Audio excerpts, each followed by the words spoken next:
কোন পর্যন্ত হয়েছিল কারো কি মনে আছে?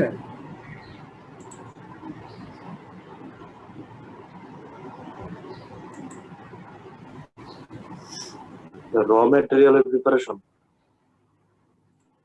ম্যাটেরিয়ালের প্রিপারেশন।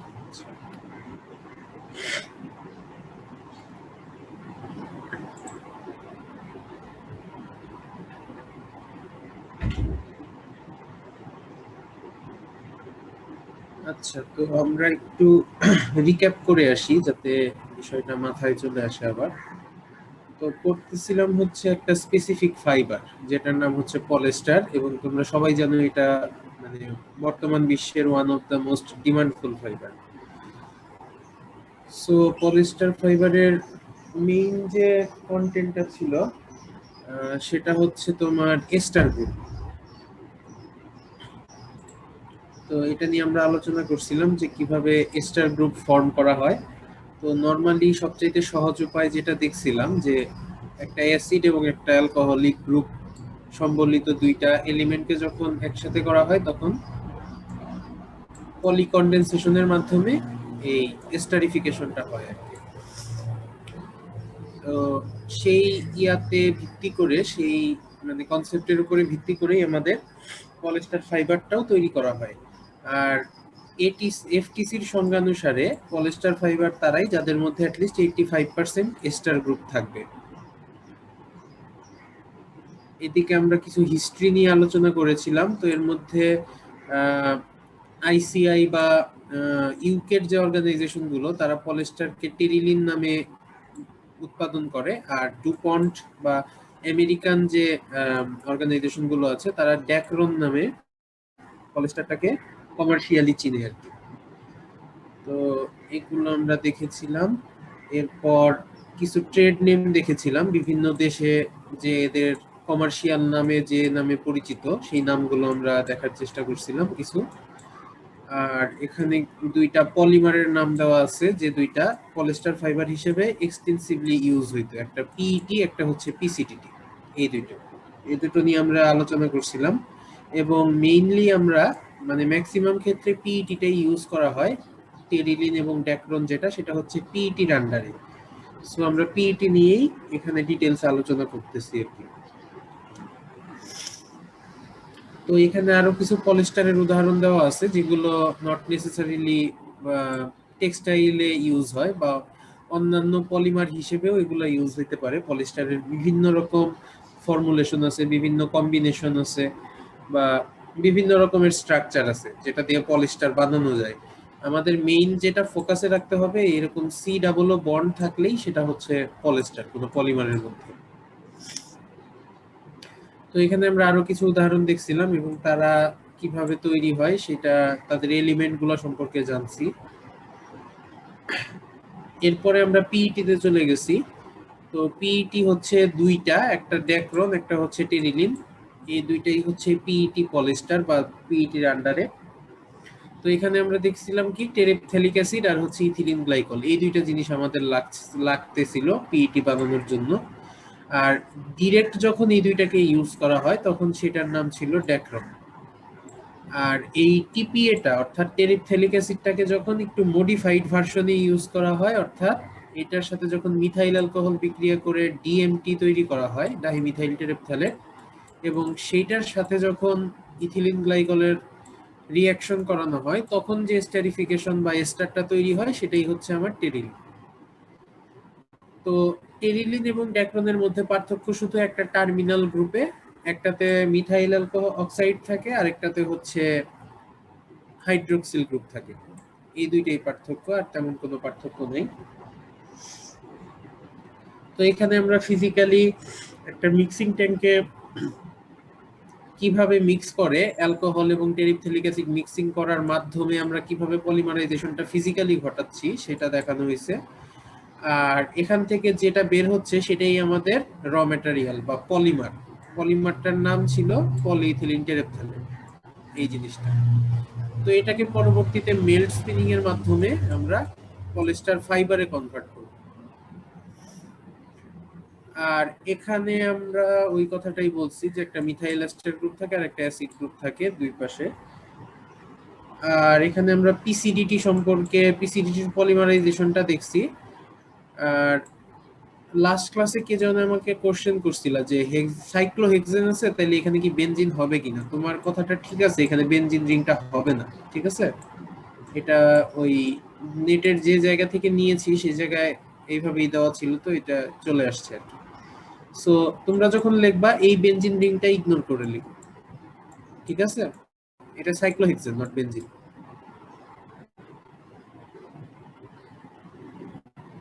ঠিক আছে, বোঝা গেছে কি? স্যার আবার একটু বলুন স্যার।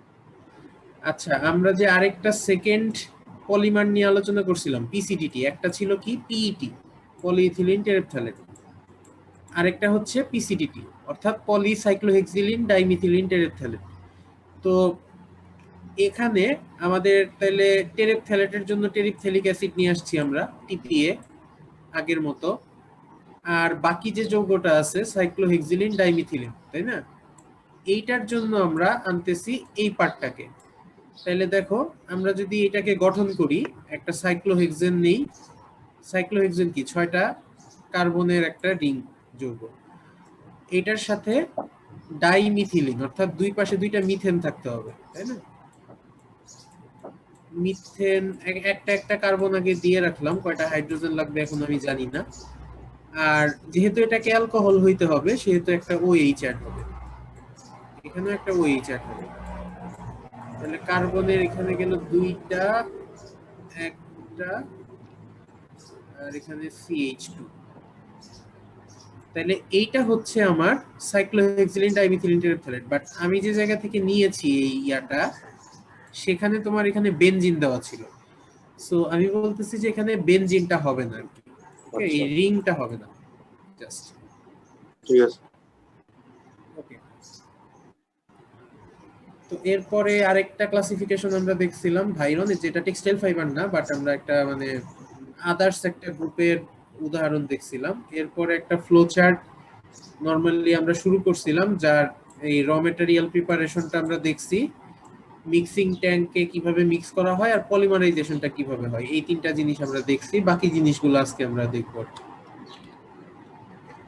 তো প্রিপারেশন অফ র মেটেরিয়ালে ছিল আমাদের পিইটির জন্য কি কি র মেটেরিয়াল লাগতো, সেটা হচ্ছে আমাদের মনে রাখতে হবে। একটা হচ্ছে টি এর জন্য টেরিপথ্যালিক অ্যাসিড, একটা হচ্ছে ইথিলিন গ্লাইকল। এই দুইটা হচ্ছে আমাদের মেইন র মেটেরিয়াল। আর টেরিলিনের জন্য আমরা এই টেরিপথ্যালিক অ্যাসিডটাকে ডিএমটি তে কনভার্ট করি। সো এই তিনটাই হচ্ছে আমাদের মেইন র মেটেরিয়াল। সো এই তিনটা কিভাবে তৈরি করা হয় সেটা আমরা দেখছিলাম, যে জাইলিনকে যখন অক্সিডাইজ করা হয় তখন আমাদের এই পলিমারগুলো তৈরি হয়। জাইলিনকে যখন অক্সিডাইজ করা হয় আস্তে আস্তে এই মানে মিথাইল গ্রুপগুলো কনভার্ট হইতে হইতে একসময় অ্যাসিডে কনভার্ট হয়। দুই পাশে যখন দুইটা অ্যাসিড চলে আসে সেটাই আমাদের টিপিএ বা টেরিপথ্যালিক অ্যাসিড। এরপরে টেরিপথ্যালিক অ্যাসিডের ওই রুট ধরেই আমরা টেরিপথ্যালিক অ্যাসিড থেকে ডাইমিথাইল টেরিপথ্যালেটে কনভার্ট করতে পারি, শুধুমাত্র এখানে অক্সিডাইজেশনের বদলে আমাদের মিথাইল অ্যালকোহল দিয়ে বিক্রিয়া করানো হয়। তাহলেই আমাদের দেখা যায় যে দুই পাশে COOCH3 এই পার্টটা চলে আসছে ইনস্টেড অফ COOH। তো যখন COOCH3 এই পার্টটা চলে আসে সেটাই হচ্ছে আমাদের ডিএমটি বা ডাইমিথাইল টেরিপথ্যালেট। আর সবশেষে আমরা দেখছিলাম হচ্ছে ইথিলিন গ্লাইকল, অর্থাৎ ইথিন থেকে অক্সিডাইজেশনের মাধ্যমে আমরা ইথিলিন অক্সাইড বানাইছি, সেটাকে হাইড্রেশন করলে ইথিলিন গ্লাইকল এই ফরমেশনটা চলে আসে। সো এইভাবে আমরা র মেটেরিয়াল গুলো তৈরি করতে পারি। আর এখানে হচ্ছে ড্যাক্রন এবং টেরিলিনের ফর্মুলা দুইটা পাশাপাশি দেখানো হয়েছে, আর কিছু না। তো র মেটেরিয়াল তৈরি করার পর আমরা মিক্সিং ট্যাঙ্কে নিলাম, সেটাকে পলিমারাইজ করলাম, অর্থাৎ এই বিক্রিয়াটা হয়ে গেল। এই যে এই বিক্রিয়াটা হয়ে গেল, এই বিক্রিয়াটা হইলেই তো আমার পলিমারাইজেশন বা এই পার্টটাই তো আমাদের দরকার আসলে, পিইটি বা ড্যাক্রন, তাই না। সো এইটা হওয়ার পর এইটার ফিজিক্যাল ফর্মই হচ্ছে আমাদের এইটা। তো এইটা হওয়ার পর আমাদের নেক্সট স্টেপ হচ্ছে স্পিনিং করা, মানে পলিমার আমরা বানাইছি, পলিমারটাকে ফাইবারের শেপে নিয়ে আসা। তো তার জন্য আমাদের মেথডগুলো আমরা সেকেন্ড চ্যাপ্টারে পড়ছি অলরেডি, আইদার মেল্ট অথবা ড্রাই অথবা ওয়েট, তাই না? সবার মনে আছে আশা করি। তো যেহেতু পলিস্টার পলিমারটা তোমার থার্মোসেনসিটিভ না, অর্থাৎ তাপ দিলে এটার কোনো ক্ষতি হয় না বা এটার কোনো মানে ক্যারেক্টারিস্টিক্স গুলো নষ্ট হয় না, সো এইটাকে it is possible to use melt spinning, melting spinning করা এটার জন্য সুইটেবল। মানে আমরা মনে আছে কিনা যে বলেছিলাম যে ড্রাই এবং ওয়েট স্পিনিং এর কিন্তু কিছু অসুবিধা আছে। যেমন ড্রাই স্পিনিং এ তোমার হিউজ পরিমাণ টেম্পারেচার লাগে, সো এখানে এক্সপ্লোশন হওয়া বা টক্সিসিটি গ্রো করার একটা পসিবিলিটি থাকে। আর ওয়েট স্পিনিং এ যখন আমরা আলাদা কোনো কম্পার্টমেন্ট বা আলাদা কোনো bath die sorry coagulation বাথটা use করি, তখন আমরা কি কিছু পানি নষ্ট করতেছি বা পরিবেশের ক্ষতি করতেছি, এনভায়রনমেন্টাল ক্ষতি করতেছি, প্লাস এটা একটা স্লো প্রসেস, এরকম অনেক অসুবিধা আছে। So in which ever case melt spinning is possible, আমরা মেল্ট স্পিনিং ইউজ করব। আর যদি মেল্ট স্পিনিং পসিবল না হয়, সেই ক্ষেত্রে আমরা শুধুমাত্র ড্রাই এবং ওয়েটে যাব। এই কথাটা আমরা বলছিলাম সেকেন্ড চ্যাপ্টার পড়ার সময়। সো দেখা যাচ্ছে যে এখানে 260 ডিগ্রি সেলসিয়াস, এটা খুব বেশি হাই টেম্পারেচার না, it is achievable very easily. So আমরা এখানে নর্মালি মেল্ট স্পিনিংটাই ইউজ করি এবং এটা একটা স্টেবল স্পিনিং সিস্টেম। তো যেটা করা হয়, আমরা যখন পলিমারটা বানাই, পলিমারটাকে বাতাসে ড্রাই করা হয়, অর্থাৎ পলিমারটাকে সলিড ফর্মে নিয়ে আসা হয়। এই যে আমরা পিইটি বা ড্যাক্রন, এই জিনিসগুলো যে আমরা বানাইতেছি, এইটাকে সলিড ফর্মে নিয়ে আসা হয় সামহাউ। লাইক এখান থেকে যখন বের হয়, এটা হচ্ছে মিক্সিং ট্যাঙ্কটা, এখানে টেরিপথিলিক অ্যাসিড আর অ্যালকোহল এগুলো দিলে হচ্ছে আমার পিইটি তৈরি হয় সাপোজ। এইটাই হচ্ছে ভিতরে যেটা আছে, এটাই হচ্ছে পিইটি। তো এইটাকে যখন আমি বের করে নিয়ে আসব, এটাকে আইদার ড্রাই করব অর ইভাপোরেট করব অর সামহাউ এটাকে আমি সলিড ফর্মে নিয়ে আসব। তো সলিড ফর্মে নিয়ে আসার পর এটাকে ছোট ছোট করে কাটা হয়। এই যে ছোট ছোট পোর্শনগুলো, এই পোর্শনগুলোর নাম হচ্ছে পলিমার চিপস, টাইনি চিপস যেটাকে বলা হয়, বা পলিমার চিপস। আর এই যে লং ফর্মটা, এটার নাম হচ্ছে পলিমার রিবন। তো মনে থাকবে এটা হচ্ছে রিবন, বা এটা দেখতে দেখো ফিতার মতো অনেকটা, এই জন্য এটার নাম দিয়েছে রিবন। আর এই যে ছোট ছোট পার্টে কাটা হবে এটাকে, সেটার নাম হচ্ছে চিপস। এখন কোশ্চেন আসতে পারে যে কেন আমরা ছোট ছোট পার্টে কাটতেছি, এটাকে তো এমনি গলায় ফেললেই হইতো, তাই না? কোশ্চেন আসতে পারে না, কেউ বলতে পারবা কি? স্যার ছোট ছোট পোর্শনে ভাগ করে নিলে আমাদের স্যার সহজে আমরা এটাকে গলাতে পারবো। যেমন স্যার মানে এটার সারফেস এরিয়া বেড়ে যাবে। যেমন স্যার আমরা যদি একটা চককে স্যার সরাসরি পানিতে দিয়ে দিই, এটা সহজে গলবে না, কিন্তু সেটাকে যদি গুঁড়া গুঁড়া করে পানিতে দিলে পাউডার সহজে ফর্মে গলে দিয়ে যাবে। দিলে গলবে, রাইট, জি স্যার। 100% রাইট। যাতে করে আমার সব দিকে সমান পরিমাণ তাপ লাগে, সব দিকটা সমানভাবে গলে যেতে পারে। তো এটাই ও একটা ভালো উদাহরণ দিছে, চকের উদাহরণটা। সো এই কারণে আমরা এটাকে চিপসে কনভার্ট করি আগে। তো চিপসে কনভার্ট করার পর এটাকে নরমাল আমরা যে মেল্ট স্পিনিং এর মেশিন দেখছিলাম, সেইভাবেই এটাকে মেল্ট স্পিনিং করা হয়। এই যে একটা মিটারিং পাম্প থাকে, ফিল্টার থাকে, স্পিনার হেড থাকে, এখান থেকে আমাদের হোলগুলোর মাধ্যমে আমি যে শেপে চাই বা যে কাউন্টের যে ডেনিয়ারের শেপের ফিলামেন্ট চাই, সেই শেপে ফিলামেন্টটাকে বের করা হয়। বের করে সেটাকে পরবর্তী প্রসেসগুলোতে ইনক্লুড করা হয় আর কি।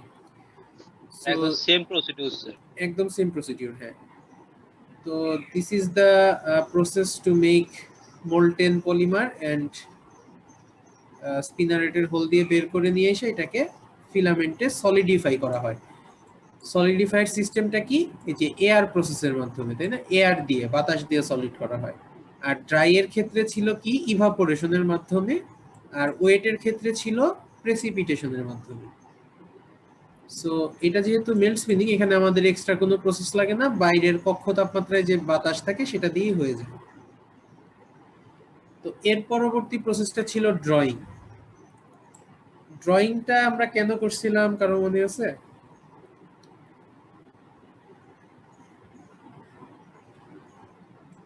ড্রয়িং মানে তো স্যার টানা। হ্যাঁ, বাট আমরা কেন করি ড্রয়িং এর why it is necessary? ওরিয়েন্টেশনের জন্য ফাইবারের কি বেটার ওরিয়েন্টেশনের জন্য। আচ্ছা, মানে সো ড্রয়িংটা আমরা বলছিলাম যে রোলার পেয়ার সিস্টেমে আমরা ড্রয়িং করি, তাই না? অর্থাৎ দুইটা বা ততোধিক রোলার রাখি, যার সেকেন্ড রোলারটা always rotate faster than the first roller. অর্থাৎ এটাকে বলা হয় হচ্ছে ফিড রোলার তোমার ড্রয়িং এর জন্য, আর এটাকে বলা হয় হচ্ছে ড্রয়িং রোলার। সো ড্রয়িং রোলারের speed always will be greater than feed roller, তাহলেই কিন্তু তোমার ড্রয়িংটা হবে বা টানাটা হবে। সো ড্রয়িং এর উদ্দেশ্য হচ্ছে পলিমারিক চেইনগুলোর মধ্যে ওরিয়েন্টেশনটাকে আরেকটু বেটার ফরমেশনে নিয়ে আসা। সাপোজ এখানে যখন আমরা এটাকে বের করতেছি মোল্টেন অবস্থায় বা গলিত অবস্থায়, সেখানে কিন্তু পলিমার চেইনগুলো মানে এক্স্যাক্টলি ক্রিস্টালাইন ফর্মে নাই, এগুলা কিছুটা অ্যামরফাস ফর্মে ছড়ায়া ছিটায়া বা বিভিন্ন মাল্টি ডিরেকশনে ছড়ানো ছিটানো আছে। সো এই অবস্থায় কিন্তু ফাইবার তোমার সাবস্টেন্সিয়াল অ্যামাউন্ট অফ স্ট্রেংথ বা তার স্ট্রেংথ কিন্তু ভালো হবে না, ফাইবারটা সহজে তোমার ইলংগেশন বেশি হবে বা ছিঁড়ে যাবে। So the strength is not up to the mark. তো এইটাকে আমি যত ক্রিস্টালাইন ফর্মে নিয়ে আসতে পারবো তার স্ট্রেংথ তত ভালো হবে। কারণটা কি? কারণ ফাইবার যত বেশি ওরিয়েন্টেড হবে, সরি পলিমার চেইনগুলো যত বেশি ওরিয়েন্টেড হবে, তাদের মধ্যে যেরকম ক্রস লিঙ্কিং হওয়ার পসিবিলিটি বেড়ে যাবে। মানে পাশাপাশি যখন দুইটা চেইন কাছাকাছি চলে আসবে, তাদের বিভিন্ন জায়গায় এরকম ক্রস লিঙ্কিং হবে। আর এরকম অবস্থায় থাকলে তোমার ধরো এখানে ক্রস লিঙ্কিং হয়েছে, বাট এই পোর্শন থেকে এই পোর্শন অনেক দূরে, এখান থেকে এই পোর্শনটা অনেক দূরে। সো এইখানে ক্রস লিঙ্কিংটা অতটা ভালো হবে না, আবার এখানে ক্রস লিঙ্কিং হয়েছে, আবার এখানে ক্রস লিঙ্কিং নাই। সো এই ফরমেশনটা অবশ্যই উইকার হবে দেন দিস ফরমেশন। সো তুমি যখন এই জিনিসটাকেই ড্র করবা, ড্র করা মানে কি এই পাশ থেকে টানতেছো, আর এইটা এখানে একটু স্লো স্পিডে আসতেছে, তার মানে সে ওই দিকে টান খাচ্ছে। সো এইটাকে যখন তুমি ড্র করবা, দেখবা যে এই চেইনগুলো এরকম লম্বা লম্বা প্যারালাল শেপে চলে আসছে। তো প্যারালাল শেপে চলে আসলে নাম্বার ওয়ান সুবিধা হচ্ছে আমাদের স্ট্রেংথ ইমপ্রুভ হয়, অর্থাৎ আগে যে স্ট্রেংথ ছিল সেটার থেকে বেটার স্ট্রেংথ আসে। দুই নাম্বার হচ্ছে আমাদের ইলংগেশনের উপরে একটা ইফেক্ট পড়ে। মানে হচ্ছে এই অবস্থায় যখন আছে, অর্থাৎ প্রিম্যাচিউর বা ইনিশিয়াল অবস্থায় যখন আছে, তখন হচ্ছে তার ইলংগেশন বেশি থাকে, তুমি যত টানবা তত সে লম্বা হইতে থাকবে। বাট যখনই সে ক্রিস্টালাইন ফরমেশনে চলে আসছে, তখন তার আর এত বেশি ইলংগেশন হবে না। এখন ইলংগেশন বেশি হওয়ার একটা অসুবিধা আছে। ধরো তুমি এই রকম অবস্থায় এই ফিলামেন্ট দিয়ে সুতা বানাইছো এবং সেটা দিয়ে কাপড় বানাইছো, কাপড় বানায় অ্যাপারেল বা গার্মেন্ট বানিয়ে সেটা পরতেছো। তো অল্প টেনশনে ছিঁড়ে যেতে পারে স্যার। হ্যাঁ, ছিঁড়ে যাওয়ার থেকেও বড় অসুবিধা সেটা তুমি যখন পড়তে যাবা এটা বেশি লম্বা হয়ে গেছে, বা এটাকে পরবর্তীতে যখন ওয়াশ করবা দেখবা যে বাইরে গেছে, কাপড় লেন্থে বেড়ে গেছে, উইতে বেড়ে গেছে, অর্থাৎ কাপড়ের শেপ নষ্ট হয়ে যাবে। এটা একটা টি শার্ট অসুবিধা। পাঞ্জাবি হয়ে যায়। তো আরেকটা ইফেক্ট আছে আমাদের ড্রয়িং এর, সেটা হচ্ছে আমাদের অ্যাপিয়ারেন্সের উপরে। অর্থাৎ আমি যত বেশি ড্রয়িং করব, ফাইবারটার অ্যাপিয়ারেন্স তত ভালো হবে, তত বেশি উজ্জ্বল হবে। আর এমনি অবস্থায় তোমার ডাল দেখা যাবে। কারণটা কি? এখানে আলোর রিফ্লেকশন হবে হচ্ছে প্যারালালি এই ইয়াতে ক্রিস্টালাইন অবস্থায়, আর এই অবস্থায় যখন তোমার লাইট পড়বে এক একটা এক এক দিকে ছড়ায় যাবে, তাই না? সো এখানে তোমার দেখতে অনেকটা ডাল মনে হবে, আর এখানে দেখতে অনেকটা ব্রাইট মনে হবে। এটা একটা অ্যাপিয়ারেন্সের উপরে ইফেক্ট আছে। আরেকটা ইফেক্ট আছে আমাদের কেমিক্যাল রেজিস্ট্যান্সের উপর। সেটা কিভাবে? যত বেশি ক্রিস্টালাইন হবে আমরা জানি তত বেশি কি কেমিক্যাল রেজিস্ট্যান্স বাড়বে না কমবে?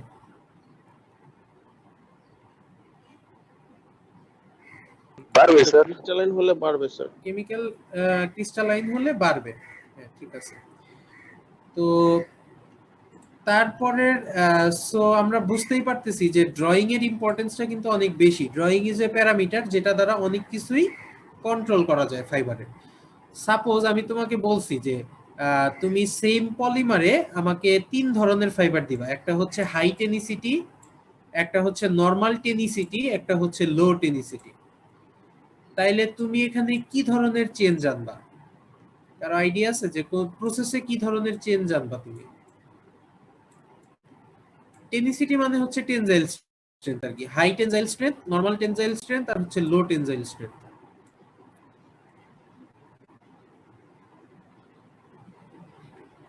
ড্রয়িং করলে তো তার স্ট্রেংথ বাড়বে না। হ্যাঁ, তো ড্রয়িং এর ইয়াটা কিভাবে চেঞ্জ করবা? মানে ধরো হচ্ছে নরমালি আমি বলে দিলাম যে তোমার এখানে 5 টাইমস ড্র করতে হবে, তাহলে হাই এর ক্ষেত্রে কতটুকু করবা, লো এর ক্ষেত্রে কতটুকু করবা সেটা বলতেছি।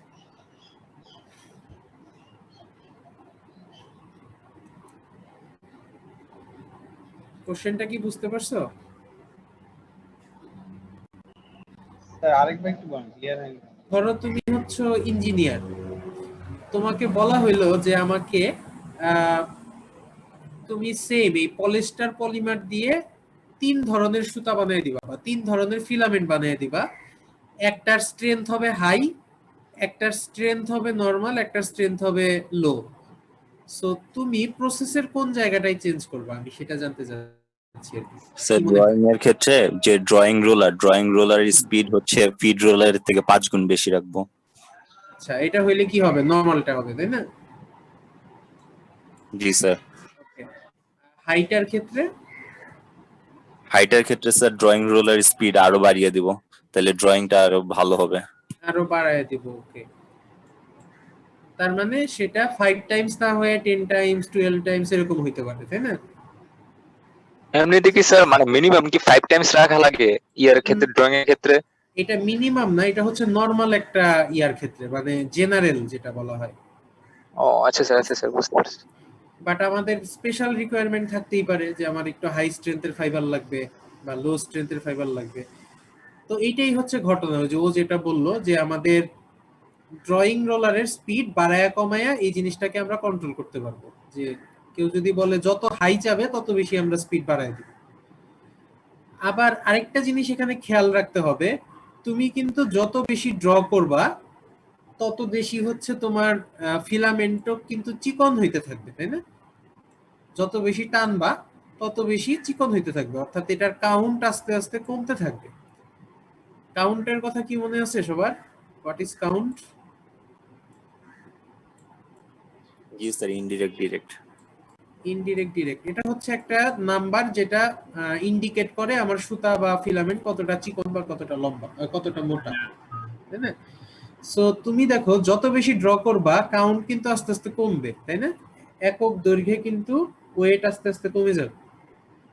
কারণ তুমি সেম জিনিসকে যদি 1 মিটার লম্বা করো আর ওই সেম জিনিসকেই যদি আবার 2 মিটার লম্বা করো, তাইলে কার কোনটা চিকন হবে? 2 মিটারেরটা, তাই না? সো কাউন্টের দিকে আমাদের খেয়াল রেখে এই যে আমরা যখন স্পিনার এটার হোলগুলাকে ডিজাইন করব তখন আমাদের ওইভাবেই ডিজাইন করে নিতে হবে, কারণ আমরা তো জানবোই যে আমরা কত গুণ ড্রয়িং করব তাই না? সো হোলগুলোকে ওইভাবেই ডিজাইন করে নিতে হবে। আমরা যত বেশি ড্রয়িং করব হোলগুলোকে তত বেশি মোটা করে নিতে হবে, তাইলে বেশি ম্যাটেরিয়াল আসবে, আমার এখান থেকে যেটা বের হবে সেটাও মোটা হবে। পরবর্তীতে এটাকে যখন আমি ড্রয়িং করব তখন সে আবার আমাদের মানে রিকোয়ার্ড যে কাউন্ট আছে সেটাতে চলে আসবে একটু চিকন। জিনিসটা বোঝা গেছে কি? স্যার আচ্ছা, তো এই কারণে ড্রয়িংটা অনেক ইম্পর্টেন্ট একটা প্যারামিটার। আর ড্রয়িং এর সাথে সাথে আরেকটা প্যারামিটার আছে যেটা তোমার এই জিনিসগুলোকে কন্ট্রোল করতে পারে, সেটা হচ্ছে টেম্পারেচার। সাপোজ আমরা কোনো একটা ফাইবারকে নরমাল অবস্থায় ড্র করলে সে যত সহজে লম্বা হবে, তাকে যদি একটু টেম্পারেচার একটু হিট দিয়ে ড্রয়িং করি তাইলে দেখা যাবে যে তার থেকে বেটার বা কম মানে কম ফোর্সে আরো বেশি লম্বা হচ্ছে। এর কারণটা হচ্ছে কি, নরমাল টেম্পারেচারে যখন ঠান্ডা বা সলিড অবস্থায় থাকে একটা ফিলামেন্ট তখন তাদের মধ্যে কিন্তু ক্রস সেকশন মোটামুটি ফিক্স হয়ে যায়। বাট যখন তুমি তাকে টেম্পারেচার দিবা, এলিভেটেড টেম্পারেচার মানে একটু গরম করবা, তখন সে এনার্জি নিয়ে এই বন্ডটা ভেঙে যাবে। ভেঙে গেলে কিন্তু এই একটা চেইন আর একটা চেইনের উপর দিয়ে স্লাইড করা ইজিয়ার হবে তাই না? তুমি এটাকে সহজে টাইনা লম্বা করতে পারবা। সো এই কারণে অনেক ক্ষেত্রে এরকম এলিভেটেড টেম্পারেচারেও ড্রয়িং করা হয়, যেটাকে আমরা বলি হচ্ছে হট ড্রয়িং। ঠিক আছে, এটার নাম হচ্ছে হট ড্রয়িং। এটাও সেকেন্ড চ্যাপ্টারে বলছিলাম, হট ড্রয়িং আর হচ্ছে কোল্ড ড্রয়িং, দুই ধরনের ড্রয়িং আছে। আচ্ছা স্যার সেই হিসেবে স্যার হট ড্রয়িং এ কস্ট একটু বেশি পড়ে না স্যার? হ্যাঁ, কস্ট একটু বেশি তো পড়বেই। এখন অত বেশিও না, কারণ তুমি ধরো ড্রাই স্পিনিং যখন করতে যাবা তখন যে পরিমাণ হিট দিতে হবে এয়ার হিসেবে, সেই পরিমাণ কস্ট পড়বে না, কারণ এখানে তুমি ছোট্ট একটা জায়গায় এই যে এইখানে হিটটা দিবা তোমার ড্রয়িং হওয়ার আগ মুহূর্তে। তো এখানে ছোট একটা জায়গায় হিট দিতে আসলে ওইরকম কস্ট পড়ে না, মানে অত হাই টেম্পারেচারও লাগে না, ধরো 100 ডিগ্রিতে উঠাইলা এরকম আর কি, যেটাকে ইগনোরেবল আর কি, অত বেশি না।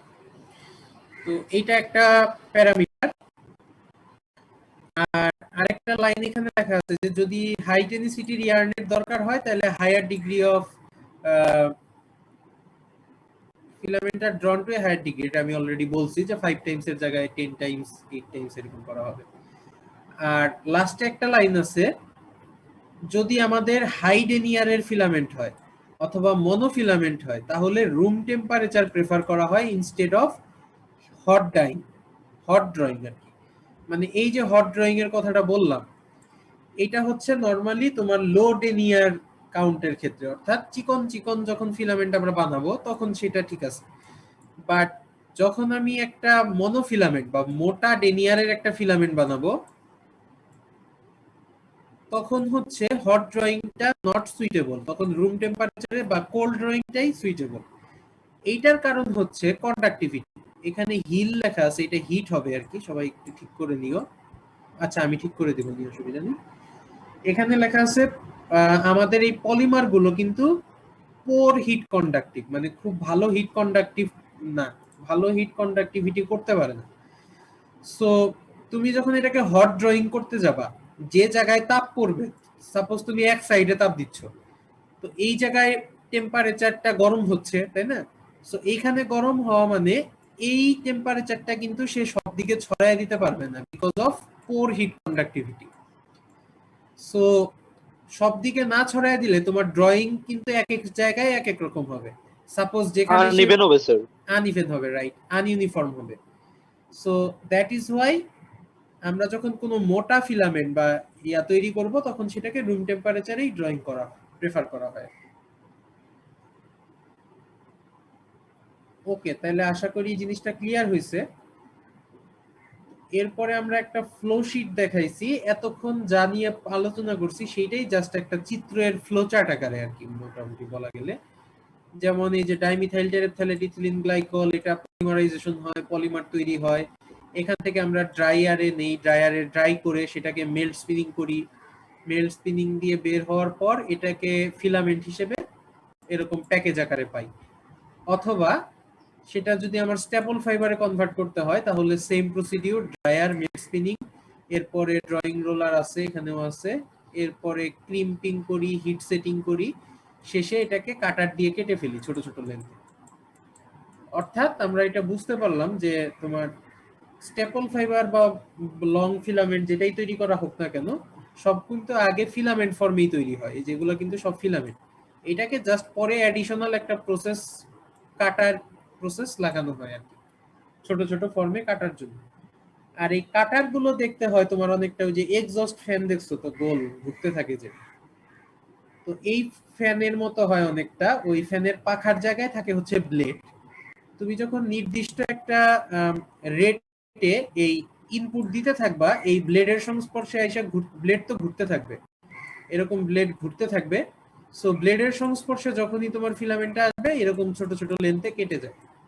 এটা তোমার ইউটিউবে একটা ভিডিও দেওয়া আছে, ওইখানে দেখানো আছে সরাসরি যে কিভাবে কাটে।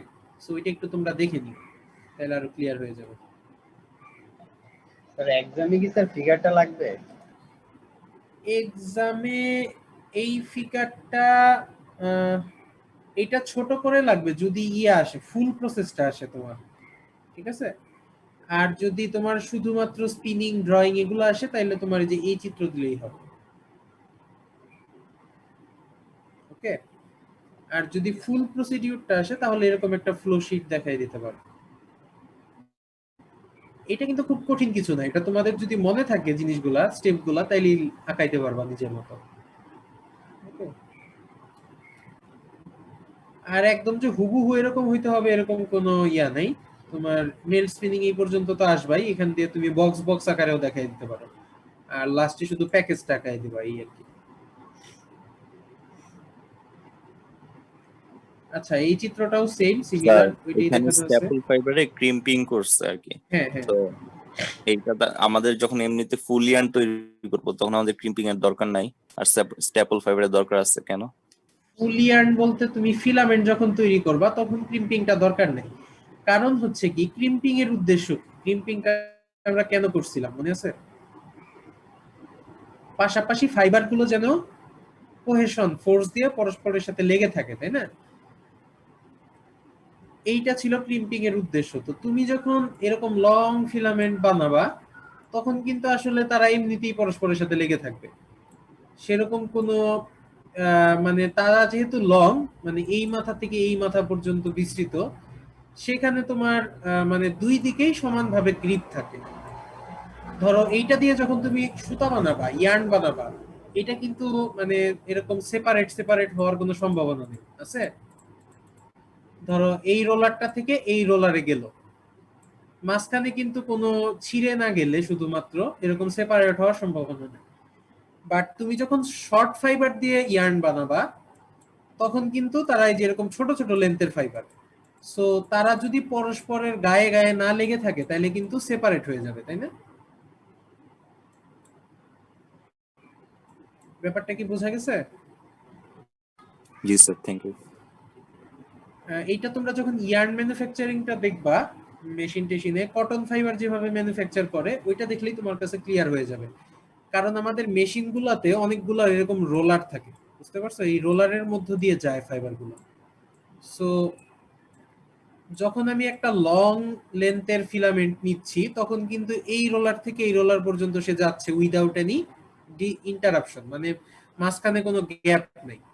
বাট যখন আমি এরকম শর্ট ফাইবার গুলো নিব, এই ফাইবার এই রোলারে ধরা আছে বাট এই রোলারে ধরে নাই, সো দুইটা ফাইবার যদি সেপারেট থাকে, মানে পরস্পরের গায়ে না লেগে থাকে, তাহলে কিন্তু ও এই রোলার থেকে এই রোলারে আর যাইতে পারবে না, এই মাঝখানে এসে পড়ে যাবে নিচে, তাই না? So that is why crimping is necessary, যাতে করে এই ফাইবার গুলো বান্ডেল আকারে থাকে আর কি, মানে পরস্পরের গায়ে এরকম লেগে লেগে থাকে। আশা করি ক্লিয়ার হয়েছে নাকি? জি স্যার। তো এরপরে আছে টেক্সচারাইজিং। টেক্সচারাইজিং হচ্ছে তোমার এই যে এই ক্রিম্প দেওয়ারই একটা প্রসেস। সো এটা আমরা শর্ট স্ট্যাপল ফাইবারের ক্ষেত্রে দিব। সো ক্রিম্পিং এর প্রসেসটা আমরা সেকেন্ড চ্যাপ্টারে মোটামুটি অনেকগুলো প্রসেস দেখছি বা অনেকগুলো প্রসেস সম্পর্কে জানছি, যেমন ছিল যে edge crimping, false twist, knit deknit, stuffer box, air jet, এরকম বিভিন্ন রকম প্রসেস সম্পর্কে আমরা জানছি। সো ওইগুলো থেকে দিলেই হবে, এখানে জাস্ট একটু উদাহরণ হিসেবে দেওয়া আছে।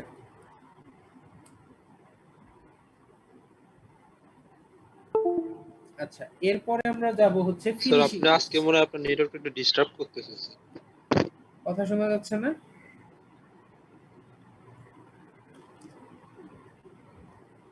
হ্যালো, এটা শোনা যাচ্ছে তো?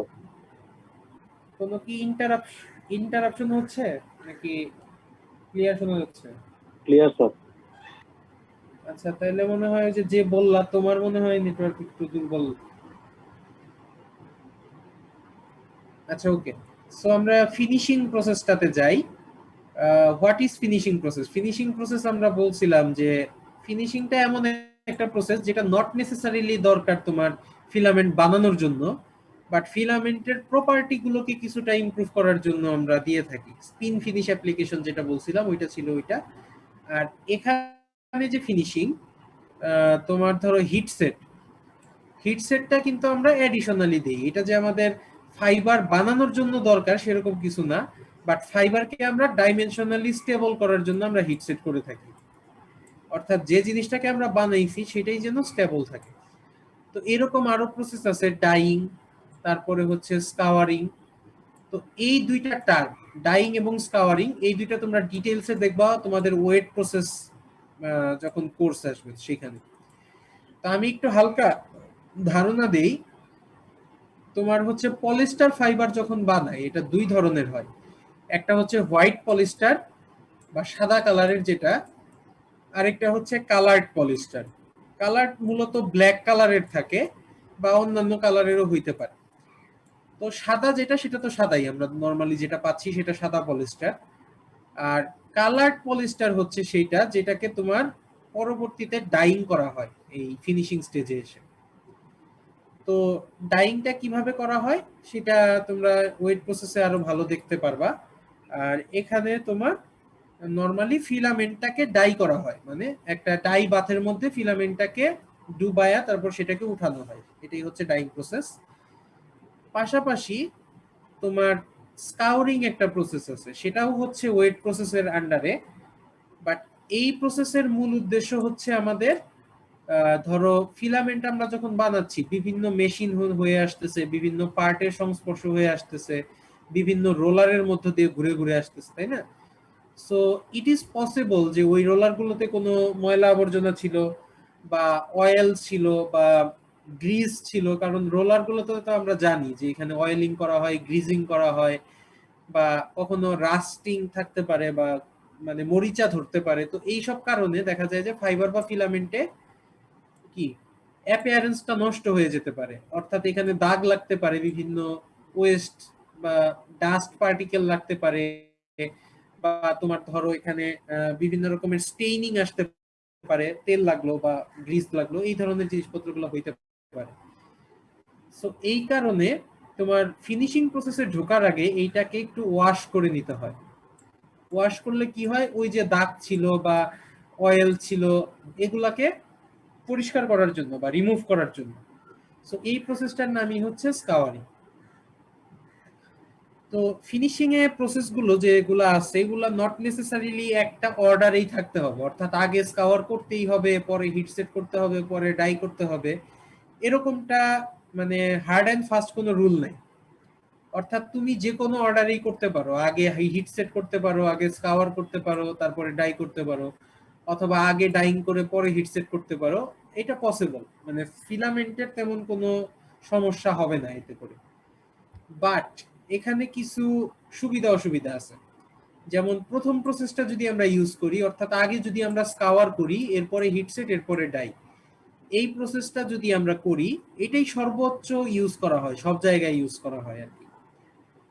তো এইটা করলে যে সুবিধাটা, ফার্স্টে আমরা স্কাওয়ার করলাম, অর্থাৎ মেশিন থেকে যে ধরো ময়লা লাগছে আমাদের ফিলামেন্টে, সো এটাকে আগে স্কাওয়ার করে পরিষ্কার করে নিলাম, এরপর তাকে হিট সেট করলাম। হিট সেট করলে কি হইলো, সে ফিক্স হয়ে গেল, তার যে ডাইমেনশন ছিল, মানে এখানে যে ময়লা টয়লা ছিল এগুলো উঠে গেল, প্লাস তার যে ডাইমেনশন ছিল সেটা ফিক্স হয়ে গেল।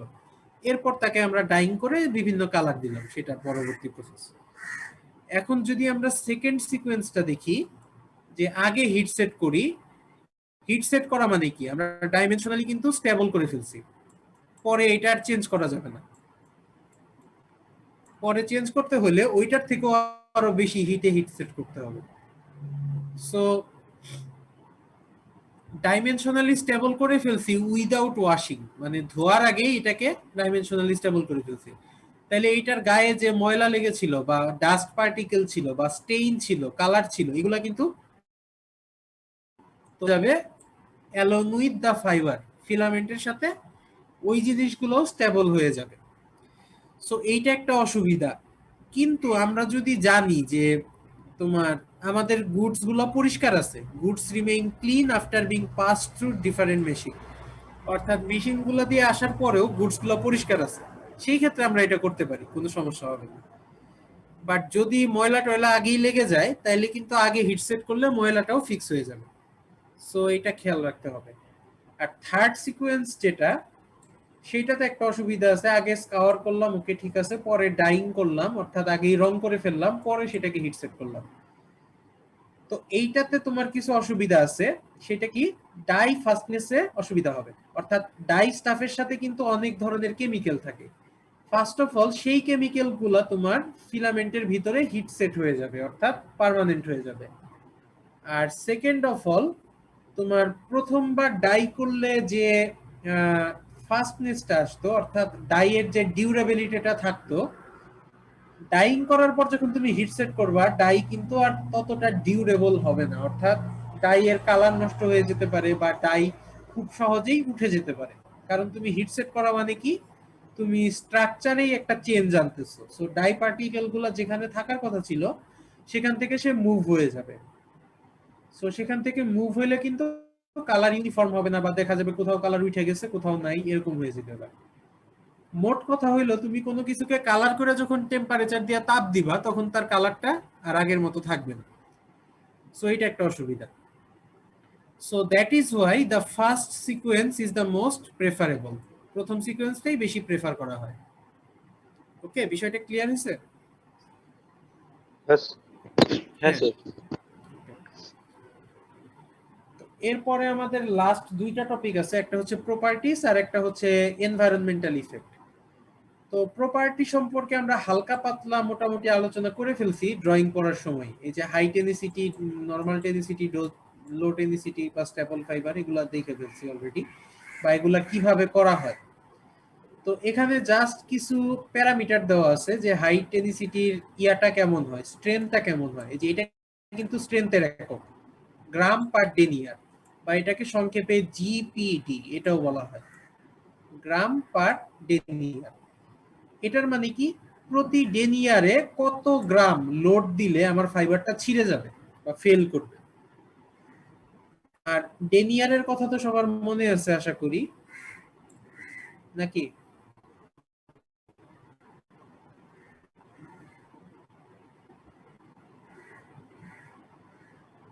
কারো মনে আছে কি, হোয়াট ইজ ডেনিয়ার?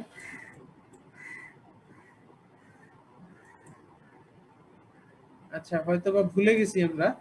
ডেনিয়ার হচ্ছে কাউন্টের একক। হ্যাঁ, কাউন্টের একক। তো ডেনিয়ারটাকে বের করা হয় প্রতি ৯,০০০ মিটারের ওজন যত গ্রাম তত ডেনিয়ার। এইভাবে মনে রাখলে তোমার জন্য সুবিধা হবে, যত গ্রাম তত ডেনিয়ার। সাপোজ আমি তোমাকে বললাম 5 ডেনিয়ারের ফিলামেন্ট, তার মানে হচ্ছে ৯,০০০ মিটার যদি নাও ওই ফাইবারটার, সেটাকে যদি একটা ওয়েট মেশিনে ওজন করো তাহলে তুমি 5 গ্রাম পাবা, সোজা হিসাব।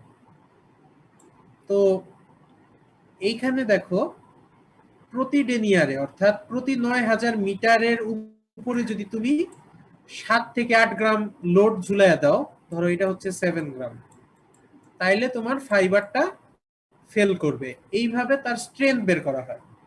সো গ্রাম পার ডেনিয়ার যত বেশি, ফাইবারের স্ট্রেংথও তত বেশি, তাই না? সাপোজ তুমি দুইটা ফিলামেন্ট নিছো, একটা হচ্ছে 7 গ্রাম পার ডেনিয়ার, একটা হচ্ছে 10 গ্রাম পার ডেনিয়ার, তাহলে কোনটা বেশি স্ট্রং হবে? স্যার 10। 10 গ্রাম পার ডেনিয়ার, কারণ সে 10 গ্রাম লোড নিতে পারতেছে আর একটা 7 গ্রাম লোড নিতে পারতেছে। ওকে, এরপরে নরমালটা হয় 4 থেকে 5, আর স্ট্যাপল ফাইবার যেহেতু ছোট ফাইবার, এদের স্ট্রেংথ এমনিতে একটু কম হবে, সো এদের হয় 3.5 থেকে 4।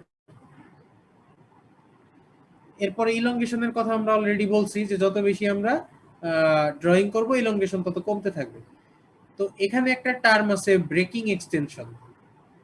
এইটার মানে হচ্ছে তোমার যে এক্সটেনশনে, কারণ আমরা যখন একটা ফিলামেন্টে লোড দিব তখন কিন্তু তার একটা এক্সটেনশন হবে, তাই না? একটু বাড়বে নিচের দিকে, ছিঁড়ে যাওয়ার আগে সে একটু লম্বা হবে, তাই না? সো এই লম্বা হওয়াটা কতটুকু? 20 to 30% পলিস্টারের ক্ষেত্রে। অর্থাৎ আমরা যদি 1 মিটার লং একটা ফিলামেন্ট নেই, এইটাতে যদি আমি লোড দেই, ধরো ছিঁড়ে যাওয়ার মতো লোড দেই, ছিঁড়ে যাওয়ার আগে সে 1.2 অথবা 1.3 এই পরিমাণ লম্বা হবে। এটা হচ্ছে তার ব্রেকিং ইলংগেশন বা ব্রেকিং এক্সটেনশন, 20 to 30%। আর আরেকটা হচ্ছে ইলাস্টিক রিকভারি, অর্থাৎ সাপোজ আমি একটা লোড দিলাম, ফাইবারটা ছিঁড়ল না, পরে লোডটা সরায় নিলাম। তো লোড দিলে তো ফিলামেন্ট একটু লম্বা হবে, আমরা সবাই জানি, তাই না? আগের থেকে একটু লম্বা হবে। তো কতটুকু লম্বা হওয়ার পর লোড সরায় নিলে সেটা আবার প্রিভিয়াস পজিশনে ফিরে যাবে? একটা রাবারের কথা চিন্তা করো, একটা রাবারে যদি আমি টান দেই এরকম নিচের দিকে, সেটা লম্বা হয়। আবার যদি হাত সরায় নেই, তাহলে রাবারটা কিন্তু আবার 100% প্রিভিয়াস পজিশনে ফিরে যায়। তো এইটার একটা লিমিট আছে আসলে, যে কতটুকু পর্যন্ত, এই যে 2% না 3%, কতটুকু পর্যন্ত এক্সটেন্ড করলে সেটা 100% রিকভার করতে পারবে। অর্থাৎ আমরা যদি 1 মিটার লম্বা একটা ফিলামেন্ট নেই, এইটাকে আমি কত পার্সেন্ট বাড়াইলে পরে ছেড়ে দিলে সেটা আবার এই 1 মিটারে ফিরে যাবে, এটা একটা প্যারামিটার। তো এটা হচ্ছে দেখা যায় পলিস্টারের ক্ষেত্রে 2% মাত্র। অর্থাৎ 1 মিটারকে যদি আমি 1.02 মিটার পর্যন্ত নেই এবং সেটাকে যদি পরে ছেড়ে দেই, সেটা আবার 1 মিটারে ব্যাক যাবে। আর যদি এর থেকে বেশি নেই, 1.3 নেই, 0.3 নেই বা 1.05 নেই, তাহলে কি হবে? এই যে 1 মিটার, এই 1 মিটার আর ফিরে পাবা না, একটু লম্বা হয়ে থাকবে সে। অর্থাৎ রিকভারি 100% হবে না, রিকভারি হবে 90% বা 80%, 70%, এরকম আস্তে আস্তে কমতে থাকবে। তো টার্ম দুইটা কি বোঝা গেছে যে ইলাস্টিক রিকভারি আর ব্রেকিং এক্সটেনশনটা কি?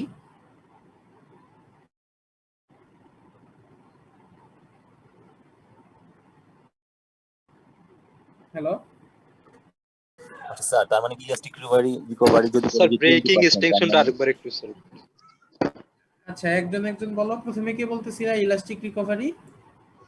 স্যার ইলাস্টিক রিকভারি যদি বলে যে 20%, তার মানে কি সেটা 20% লম্বা হওয়ার পরে ছেড়ে দিলে সেটা আবার আগের অবস্থায় ফিরে আসবে। এর থেকে হ্যাঁ বেশি টানলে সেটা হইতেছে যতটুকু টানবো এটা হইতেছে থেকে যাবে। হ্যাঁ, ইলাস্টিক রিকভারির ক্ষেত্রে দুইটা আর্গুমেন্ট আছে, অর্থাৎ দুইটা প্যারামিটার আছে। একটা হচ্ছে সে কতটুকু রিকভার করতে পারবে, এটা কি 100% না 90% না 50%। আর আরেকটা প্যারামিটার হলো তুমি কতটুকু লম্বা করতেছো। যেমন তুমি বলতেছো 20%, ওকে ভালো কথা, 20% লম্বা করে তুমি যদি বলো যে এটা 100% রিকভার করবে, তাইলে সে আগের পজিশনে ফিরে আসবে।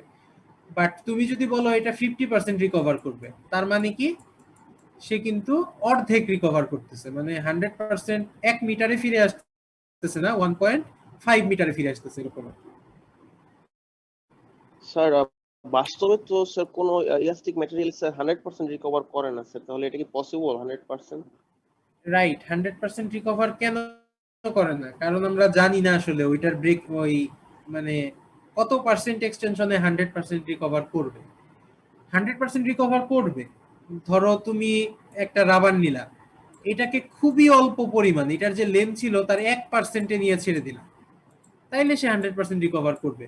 বাট আমরা যখন টান দেই তখন তো আর 1% বাড়াই না, আমরা যখন টান দেই একেবারে মনে করো ডাবল বানিয়ে ফেলি, তাই না?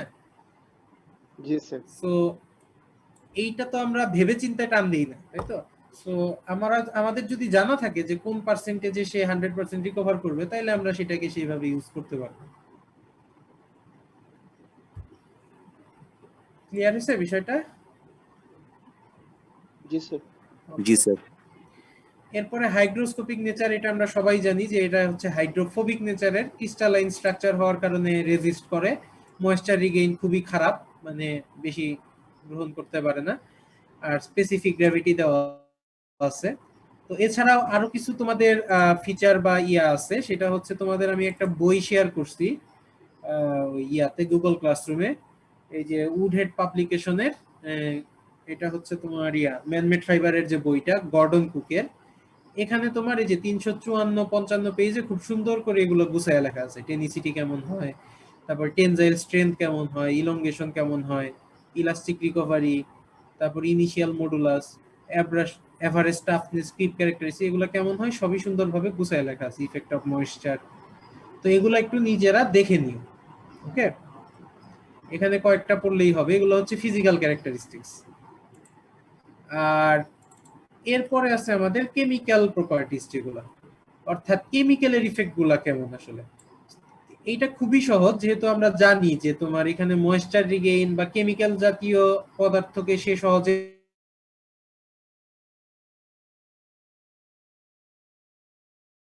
খুবই small amount of moisture absorb করে, আর টেনিসিটি ইলংগেশনের উপরে কমপ্লিটলি আনএফেক্টেড, কোনো ইফেক্টিভ।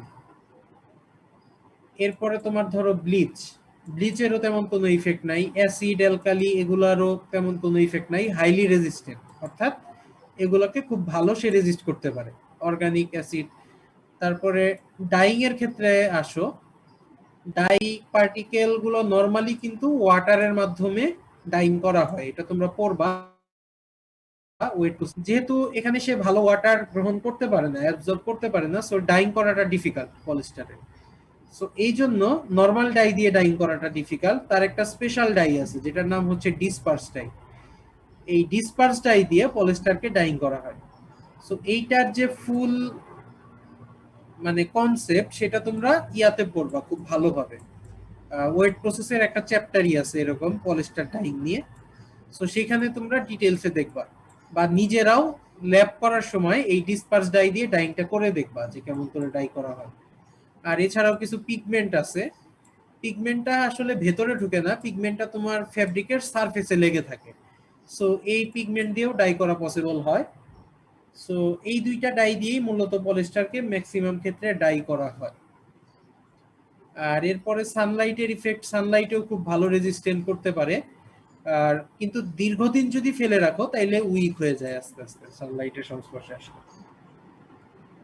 তো এগুলো ছিল কেমিক্যাল প্রপার্টিজ। আর লাস্ট অফ অল হচ্ছে হ্যাঁ স্যার এই যে পলিয়েস্টার তো ভালো রেজিস্ট্যান্ট কেমিক্যালের বিপরীতে, তাহলে স্যার মানে আমাদের ল্যাবরেটরির যে অ্যাপ্রন গুলো সেগুলো কি পলিয়েস্টার ইউজ করে বানানো হয়?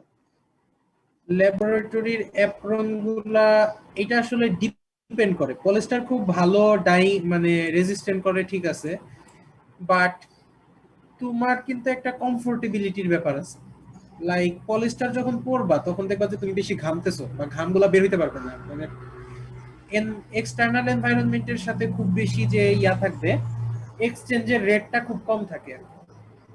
সো সবকিছু চিন্তা করেই তুমি যে 100% পলিস্টার দিয়েই ইয়া তৈরি করে পড়বা এরকম ভাবার কোনো কারণ নেই। এটা হইতে পারে মিক্স থাকতে পারে, ব্লেন্ড থাকতে পারে, 50% পলিস্টার 50% কটন এরকম থাকতে পারে। ঠিক আছে? জি স্যার।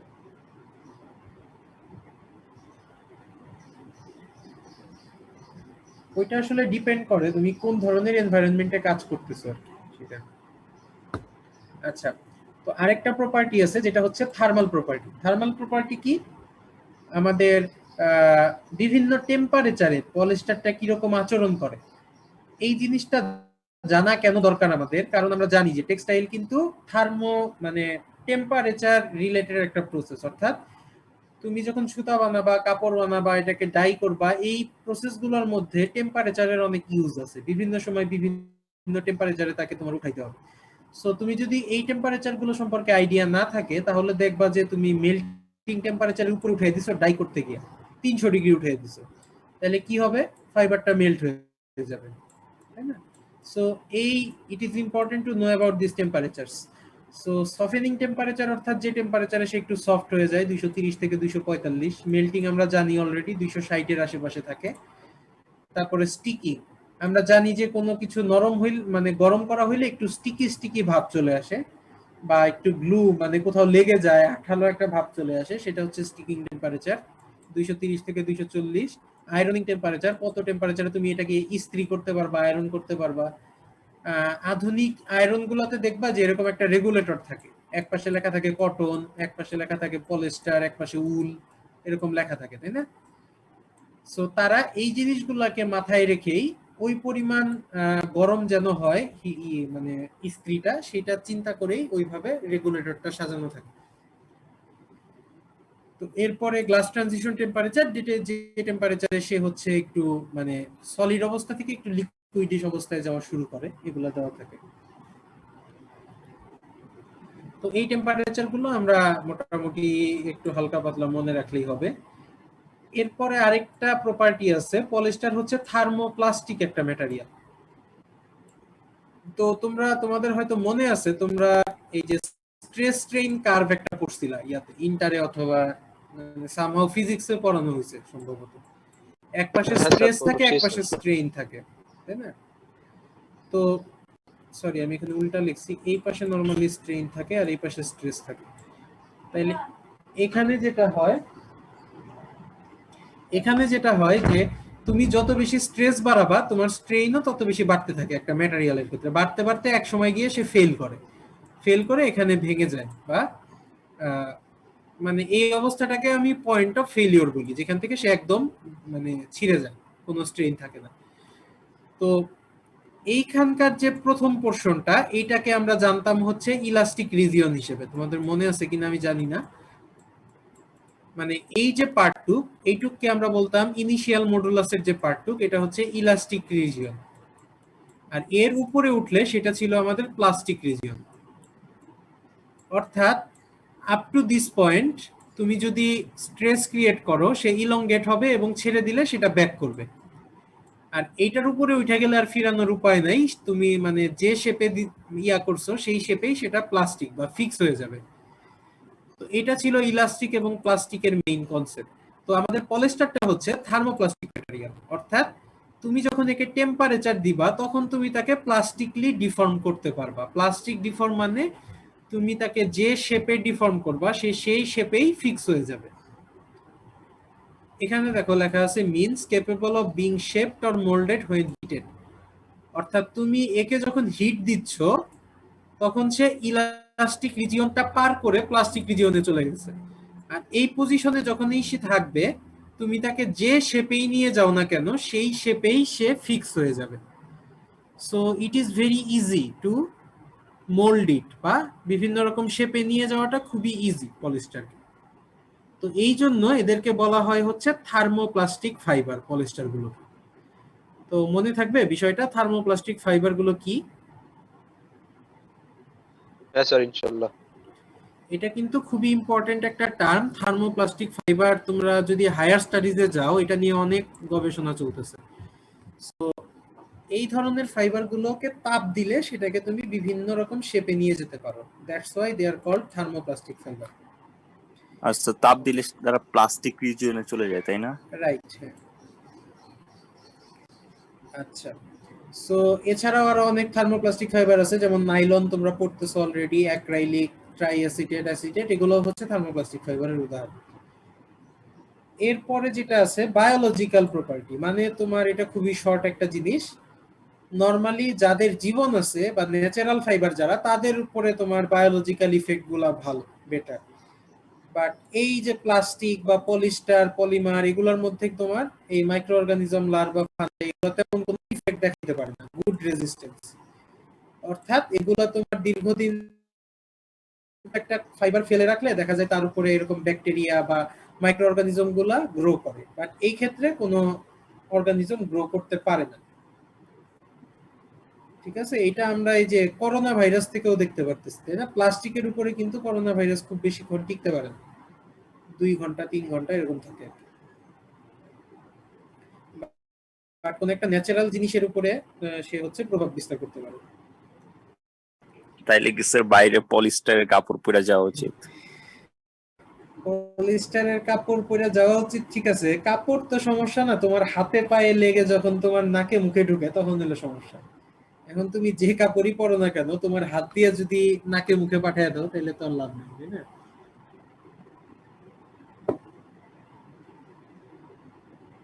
আচ্ছা, লাস্ট অফ অল কিছু এন্ড ইউজ আছে, এটা খুবই সিম্পল, এটা এখানে বোঝানোর কিছু নাই, নিজেরা একটু দেখে নিও কোথায় কোথায় ইউজ হয়।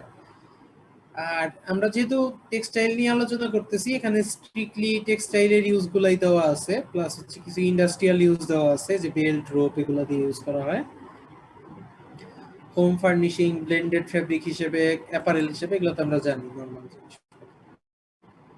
আর last of all environmental concern, আমাদের সবচেয়ে যে অসুবিধার জায়গাটা, পলিস্টারে তখন আমরা ভালো ভালো অনেক কিছুই দেখছি, অনেক কিছুই করছি খুবই ভালো, বাট এখানে এসে সমস্যাটা, মেইন সমস্যাটা মাইক্রোপ্লাস্টিক পলিউশন। তোমরা নাম শুনছো কিনা জানি না, এনভায়রনমেন্টাল সায়েন্সে এটা হচ্ছে খুবই মানে ইম্পর্টেন্ট একটা টার্ম। বর্তমান যুগে এই যে মাইক্রো স্কেলের যে প্লাস্টিক, অর্থাৎ 10⁻⁻6 লেভেলের যে প্লাস্টিক, এগুলো কিন্তু আমরা চোখে দেখতে পারি না, তাই না? চোখে দেখা পসিবল না। তো এই যে প্লাস্টিক, এগুলা কিন্তু প্রতিনিয়ত আমাদের বাতাসে, মাটিতে, পানিতে মিশে যাচ্ছে। তো এগুলা প্রচন্ড পরিমাণে ক্ষতিকর একটা এলিমেন্ট। চিন্তা করে দেখো যে আমাদের সমুদ্রে গেলে বা বিভিন্ন রকম নদী, নালা, খাল, বিলে আমরা দেখতে পাই যে বোতল ঘুরতেছে, এরকম ব্যাগ, প্লাস্টিকের ব্যাগ। এই প্লাস্টিক গুলাই কিন্তু তোমার পিইটি শ্রেণীর প্লাস্টিক, অর্থাৎ এই পলিমার দিয়ে এগুলো তৈরি, এস্টার পলিমার দিয়ে। সো এইটা যখন দীর্ঘদিন পানিতে থাকে বা মাটিতে থাকে বা বাতাসে থাকে, সে হচ্ছে এরকম ছোট ছোট ডিসইন্টিগ্রেট হয়ে যায়, ছোট ছোট কণায়, যেগুলাকে আমরা বলি হচ্ছে মাইক্রোপ্লাস্টিক। এইটা আমরা আইদার নিজেরা সরাসরি পানিটা গ্রহণ করতেছি, অথবা এটা মাছ খাইতেছে, সেই মাছকে আমরা গ্রহণ করতেছি, সামহাউ সেটা আমাদের শরীরে আসতেছে, এবং ইট is very very harmful for us. কারণ হচ্ছে ধরো কিছু কিছু পলিমার আছে যারা হচ্ছে কার্সিনোজেনিক, অর্থাৎ ক্যান্সার সৃষ্টি করে বা অন্যান্য কোনো রোগ বালাইয়ের সৃষ্টি করে আমাদের শরীরে। So that is why they are very very difficult. মানে এইগুলোকে যদি আমরা কন্ট্রোল না করতে পারি, তাহলে আমাদের এই প্রবলেমগুলো হওয়ার সম্ভাবনা অনেক বেশি। আর আরেকটা জিনিস যেটা ইউনিভার্সিটি অফ এনসি স্টেট এরা একটা গবেষণা করছে, সেটা হচ্ছে 30 ডেজ অর্থাৎ 1 মাস তারা বিভিন্ন কনফিগারেশনের কাপড়, কটনের কাপড়, রেয়নের কাপড়, পলিস্টার, কটন ব্লেন্ড আর পলিস্টার, এগুলোকে পানিতে ডুবায় রাখছিল। রাখার পর দেখা গেছে কটনের ক্ষেত্রে 86% ডিগ্রেড হয়ে গেছে, রেয়ন 83%, কটন পলিস্টার 37, পলিস্টার 0%। মানে আমরা বুঝতেছি যে পলিস্টারটা কিন্তু এই 1 মাসে কিছুই হয়নি, তাই না? কোনো ডিগ্রেডেশনই আসে না। তাইলে এই পলিস্টারটা যখন এই 1 মাসের বেশি তো বটেই, এগুলো তোমার 500-600 বছর পর্যন্ত টিকে থাকে, মানে কোনো ডিগ্রেডেশন হয় না। সো ইন দ্যাট কেস এই 600 বছর যদি সে এরকম মাইক্রোপ্লাস্টিক পানিতে ছড়াইতে থাকে, মাইক্রোপ্লাস্টিক পলিউশন ছড়াইতে থাকে, তাহলে আসলে ব্যাপারটা কি হবে? এই 500 বছর যাবত কিন্তু সে আমাদেরকে পলিউট করতে থাকবে, তাই না? এটা হচ্ছে ফ্রেশ ওয়াটারে করছে, এটা হচ্ছে সল্ট ওয়াটারে করছে, তো দুইটাতেই মোটামুটি সিমিলার রেজাল্ট আসছে। আর সল্ট ওয়াটারে একটু বেশি টিকছে, কারণ হচ্ছে আমরা জানি সল্ট হচ্ছে কোনো কিছুকে প্রিজার্ভিং এজেন্ট আর কি, প্রিজার্ভেশন করার জন্য ইউজ করা। তো এইটা আমরা আমাদের চিন্তা করার বিষয় যে আমরা যেখানে সেখানে যে প্লাস্টিক এগুলো ফেলি, তাইলে এইটার ইফেক্টটা কি, ইম্প্যাক্টটা কত দূর পর্যন্ত বিস্তৃত। এখানে দেখো, এখানে একটা অ্যাকোয়াটিক এনভায়রনমেন্টের কথা বলা আছে। ফিশিং লাইন যেগুলো, অর্থাৎ এগুলো নরমালি নাইলনের তৈরি হয়, এগুলা টিকে থাকে দেখো 600 বছরেও কিছু হয় না। প্লাস্টিকের বটল 450 বছর, ডিসপোজেবল ডাইপার 450 বছর, তো প্লাস্টিক বেভারেজ হোল্ডার 450 বছর, অ্যালুমিনিয়াম 200 বছর। সো এই জিনিসগুলো কিন্তু অনেক দিন ধরে টিকে থাকে, আমরা বুঝতেই পারতেছি, তাই না? So we should be more careful in case of using this materials. কিভাবে কেয়ারফুল হব আমরা? তো এইটাকে ইউজ করার সময় আমাদের কেয়ারফুলি আসতে হবে। তো সেই জিনিসটা আসলে কি,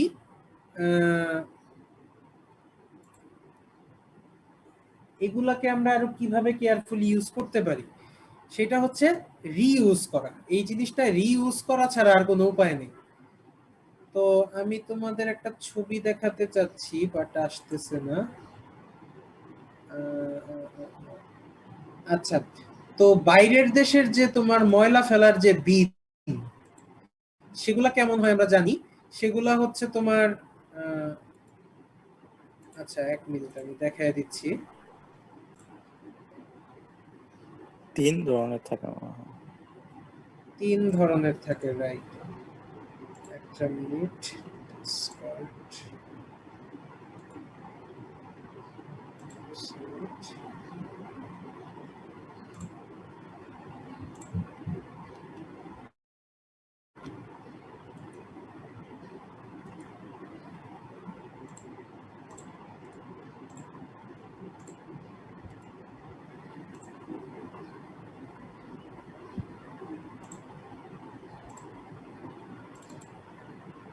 আচ্ছা, তোমরা হয়তো দেখতে পারতেছো, এটা হচ্ছে মালয়েশিয়ান এয়ারপোর্টের একটা দৃশ্য আর কি।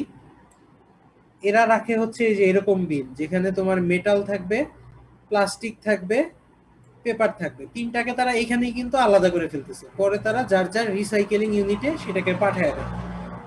পাঠায় দিলে তারা যার যার মতো জিনিসগুলোকে রিসাইকেল করে, ঠিক আছে? সো আমাদের দেশে তো একটা জায়গায় আমরা কেউ ফেলি না, সো তারা হচ্ছে এইভাবে ইউজ করে। আর সুইডেন নামে যে একটা দেশ আছে, তারা হচ্ছে তোমার যে পরিমাণ ওয়েস্ট প্রতি বছর ক্রিয়েট করে, তার থেকে বেশি পরিমাণ তারা হচ্ছে প্রসেস করে, মানে রিসাইকেল করে। সো তার আশেপাশের যে দেশগুলো আছে সেখান থেকেও তারা ওয়েস্টেজ নিয়ে যায় এবং সেটাকে রিসাইকেল করে। তো তাদের দেশে চিন্তা করো, তারা যতটা পলিউট করবে তার তুলনায় আমাদের দেশের পলিউটের পরিমাণটা কত বেশি হবে, চিন্তা করে দেখো, তাই না? সো এই জিনিসগুলো আমাদের মাথায় রাখা দরকার। আর সবার শেষের যে টপিকটা, এখানেই শেষ এই চ্যাপ্টার। হ্যাঁ, তো এটা হচ্ছে মার্কেট ট্রেন্ড নিয়ে আমরা একটু আলোচনা করি। অর্থাৎ হচ্ছে মার্কেট কাভারেজ, মানে 2018 সালের রিপোর্ট অনুযায়ী পলিস্টারের মার্কেট হচ্ছে ওয়ার্ল্ড ওয়াইড $102 বিলিয়ন মার্কেট, অর্থাৎ কেনা বেচা করে $102 বিলিয়ন টোটাল অর্থনৈতিক মানে সার্কুলেশন হয় এই মার্কেটের মাধ্যমে। তো স্টাডি করে দেখা গেছে যে আগামী 2019 থেকে 2026 মধ্যে এই কনস্ট্যান্ট এভারেজ গ্রোথ রেট এইটা থাকবে হচ্ছে 8.5%, মানে হচ্ছে পার ইয়ার পলিস্টারের ডিমান্ড বা পলিস্টারের মার্কেট আরো 8.5% করে বাড়তে থাকবে। তো সেই হিসাবে আমাদের 2019 থেকে 2026 ভিতরে প্রায় ডাবল হয়ে যাবে মার্কেটের ডিমান্ড। এখন এমনিতেই কিন্তু বিশাল একটা মার্কেট, $100 বিলিয়ন কম কথা না, আর এটা 2026 মধ্যে $193 বিলিয়ন হয়ে যাবে।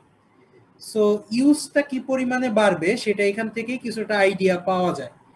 তো এখন যদি আমরা এই পলিস্টারকে যদি রিইউজ না করি, রিসাইকেল না করে নতুন নতুন পলিস্টার বানাই, তাইলে আমাদের পলিউশনের পরিমাণ কি পরিমাণ বাড়বে চিন্তা করে দেখো, তাই না? এটা কিন্তু খুবই একটা কনসার্নিং বিষয়। স্যার রিসাইকেল করলে পলিস্টারের কোয়ালিটি ডিগ্রেড হবে না? রিসাইকেল করলে তুমি যদি পলিস্টারকে রিফাইন করে রিসাইকেল করো তাহলে কোনো ডিগ্রেড হবে না, কারণ পলিস্টার যখন তুমি বানাও এর সাথে বিভিন্ন কিছু মিক্স করা হয়, এই যে ডাইং করার সময় বা করার সময়।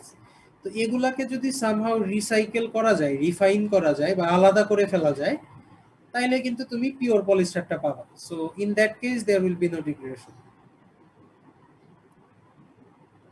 আর এটা পসিবল, এটা নিয়ে অনেকই চলতেছে এবং অনেকেই করে এরকম রিফাইন করে।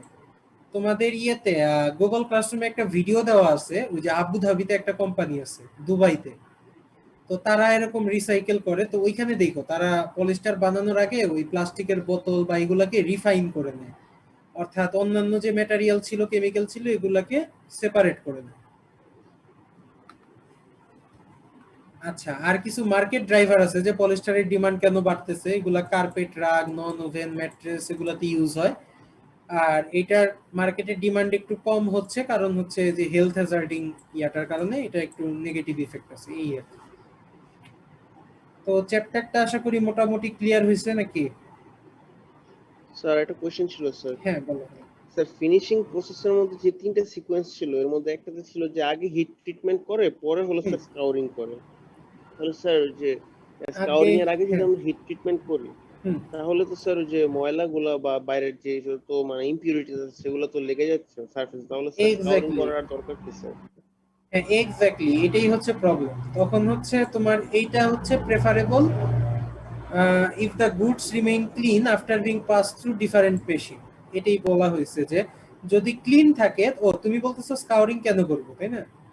স্কাউরিং করব কারণ হচ্ছে তোমার এই এখানে যে শুধুমাত্র ময়লা আবর্জনাই থাকবে এরকম কিছু না, তোমার কিছু অয়েল পার্টিকেল থাকতে পারে যেটা দেখা যায় না, ওয়্যাক্স পার্টিকেল থাকতে পারে যেগুলো দেখা যায় না। সো ওগুলা তোমার মানে ইয়াতে কোনো প্রবলেমের সৃষ্টি করবে না, অ্যাপিয়ারেন্সে কোনো প্রবলেমের সৃষ্টি করবে না, বাট স্টিল তারা থাকতে পারে। সো ইন দ্যাট কেস তোমরা স্কাউরিং করে সেই পার্টিকেল গুলোকে রিমুভ করতে পারো। Okay sir. আচ্ছা, আর কারো কোনো কোশ্চেন? স্যার পলিস্টারটাকে স্যার এনভায়রনমেন্ট ফ্রেন্ডলি কিভাবে বানানো যায় আমাদের মানে প্রসেস? হ্যাঁ এটা নিয়ে অনেক কাজ হচ্ছে, এটা নিয়ে অনেক কাজ হচ্ছে। এখানে কি রিসার্চের কোনো ইয়ে আছে কিনা? হ্যাঁ এটা নিয়ে হিউজ ফিল্ড, তুমি হাজার হাজার পেপার পাবা এটা নিয়ে। বায়োকম্পোজিট বলে একটা কথা আছে। কম্পোজিট আমরা তাকেই বলি যখন দুই ধরনের ম্যাটেরিয়ালকে একসাথে মিক্স করি। সো পলিস্টারের মধ্যে তুমি বায়ো ডিগ্রেডেবল ম্যাটেরিয়াল মিক্স করে দিতেই পারো। সো ইন দ্যাট কেস তোমার পলিস্টারটা কিছুটা বায়োডিগ্রেডেবল হয়ে যায়। 100% হয় না, বাট মানে কিছুটা ইমপ্রুভ করে প্রপার্টি। যেমন ধরো চিটিন বা চিটোজান নামে দুইটা পলিমার আছে যেগুলো হচ্ছে ন্যাচারাল পলিমার। এগুলার ন্যানো আকারে যদি তুমি মেল্ট স্পিনিং এর সময় পলিস্টারে অ্যাড করে দাও তাইলে এটা দেখবা যে চিটিন গুলো হচ্ছে বায়োডিগ্রেডেবল। তো এরা যেহেতু বায়োডিগ্রেডেবল, পলিস্টারও কিছুটা সাথে সাথে ডিগ্রেডেবল হয়ে যায়। তুমি ফুল পলিস্টার ইউজ করতেছো না, 50% ইউজ করতেছো বা 40%, এটা ডিপেন্ড করে।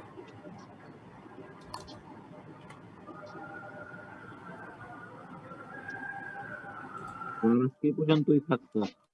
হ্যাঁ, আজকে এই পর্যন্তই থাকবে। আর কারো কোনো কোশ্চেন না থাকলে স্টপ করতে পারি।